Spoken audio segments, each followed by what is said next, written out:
Avem o grădină de 3x3 și vrem să facem un aranjament format dintr-o lalea în mijloc, înconjurată de zambile. Vrem să ne aranjăm florile în ordine, astfel încât să putem începe plantarea din stânga sus, rând cu rând. Apare întrebarea a câta va fi laleaua. Pentru aranjamente mai complexe avem nevoie să recurgem la matematică și algoritmică. Grădina o putem asocia cu o matrice, în timp ce florile puse în ordine le putem numi un vector sau o listă. Problema la modul general se transformă în cum aflăm poziția din listă, din aceste flori ordonate, a florii care se va afla pe linia I, coloana J din grădină. Ține minte că în matematică și informatică de obicei numărăm de la 0. Ei bine, pentru a afla această poziție, este clar că trebuie să numărăm câte linii de flori am avut înainte, mai exact câte flori am avut înainte. În cazul nostru, laleaua se află pe linia 1, coloana 1.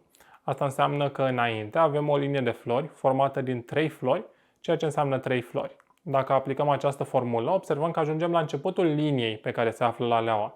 Trebuie să adunăm și câte flori avem înaintea lalelei, chiar pe linia ei. În cazul nostru, o floare, zambila de dinainte. Formula completă pentru a afla câta floare este floarea de pe linia I, coloana J, este I înmulțit cu numărul de flori pe care îl avem pe fiecare linie, la care adunăm valoarea J.